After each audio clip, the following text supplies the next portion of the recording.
Ces tranchées semblent sorties tout droit des manuels d'histoire. Creusées en 2014, elles sont tenues par cette brigade qui profite d'une accalmie pour s'entraîner et consolider ses positions de défense. On doit être prêt à tout moment pour défendre notre territoire partout en Ukraine. C'est quoi ça? Ça, c'est une arrivée. On nous demande de ne pas dévoiler leur position, située à quelques kilomètres d'une ville où les Ukrainiens affrontent les pro-russes. Ici, les soldats sont jeunes, parfois très jeunes, avec une formation express. En cas d'attaque imprévue, on nous donne des ordres au checkpoint et en 2 minutes, on se met en position. On tient ce poste de défense, on empêche l'ennemi d'avancer plus loin vers les habitations. À quelques mètres, les véhicules de transport de troupes croisent ceux des habitants. Ce checkpoint est aussi l'un des derniers points de contrôle tenus par les Ukrainiens. La garde nationale vérifie les personnes qui passent. S'ils ont des munitions, s'ils sont des agents infiltrés, s'il y a du trafic ou de la contrebande aussi. Pour le moment, cette ville reste calme. Vidée d'une grande partie de ses habitants, la présence militaire se renforce pour faire face à la menace. Et pour comprendre la situation sur place, Magali Barthès est toujours avec nous, Vincent Hugeux, grand reporter, Masha Kondakova, réalisatrice, et le général Jean-Marc Maril. Vincent, général, vous aviez envie de préciser ce qui se passe là dans les tranchées. Alors on précise qu'on est, voilà, on n'est pas pile dans la zone de combat, général. Oui, tout à fait, parce que les tranchées qui nous sont montrées, c'est des tranchées qui sont à peine du niveau de 1915, lorsqu'on a commencé à faire les premières tranchées à l'issue de la guerre de mouvement qui s'est terminée par la course à la mer.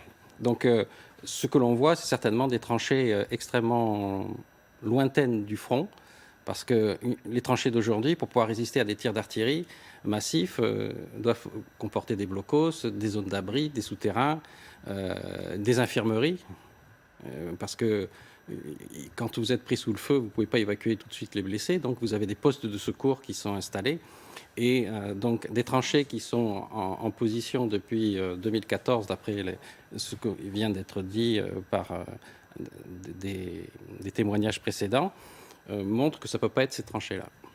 Vincent ? Alors, simplement, c'est vrai que cette précision je dirais, technique est nécessaire, mais moi, ce qui me frappe quand même dans l'ensemble, c'est qu'il y a une forme d'anachronisme dans les modalités de la guerre.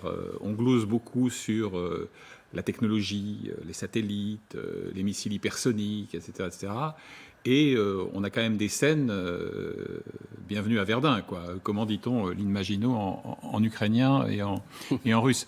Pour autant, ce qui est vrai aussi, par rapport à ce que le général précisait, c'est que n'oublions jamais que les Ukrainiens ont eu amplement le temps de se préparer depuis 2014, que l'élite de l'armée ukrainienne était déployée sur ce croissant oriental vers le Donbass, et que, évidemment, ça n'est pas une partie de plaisir, qu'ils ont aussi des techniques. On peut par exemple noyer une plaine, on peut évidemment détruire des ponts pour entraver la progression. Pour autant, je termine sur cette dimension archaïque.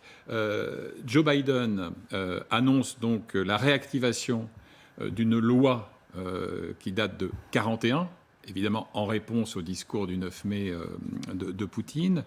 Et quant à ce fameux ruban de Saint-Georges, dont on a vu quelques images tout à l'heure à Mariupol, dans cette mise en scène assez potemkine d'ailleurs d'une manifestation donc pro-Kremlin, eh bien, le ruban de Saint-Georges, c'est un symbole qui relève de la Russie tsariste et qui a été ressuscité par le pouvoir poutinien en 2005. Donc, vous voyez, les références sont toujours tournées vers le passé.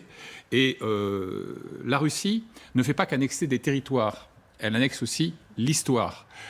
Et au besoin, elle la réécrit. Le manuel d'histoire, version 2021, de ce qui correspond chez nous à la classe de seconde, a été réécrit.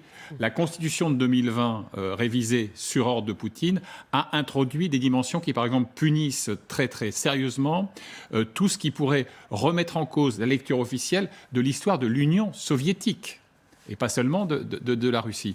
Donc, je veux dire, on est quand même absolument braqué dans le rétroviseur, et on va chercher des références historiques anciennes, soviéto-impériales en l'occurrence côté Kremlin, pour justifier une guerre qui est censée être une guerre d'aujourd'hui. Masha Kondakova. Oui, je voudrais juste parler par rapport des tranchées. Effectivement, en général, quand je suis allée à la ligne de front filmer les 3 femmes dans le film Inner Wars, je peux vous dire que je devrais me battre pour gagner la confiance, pour que je puisse accéder vraiment à la ligne de front. Personne, en tant que... On m'a appelé journaliste, mais j'étais la cinéaste, donc personne...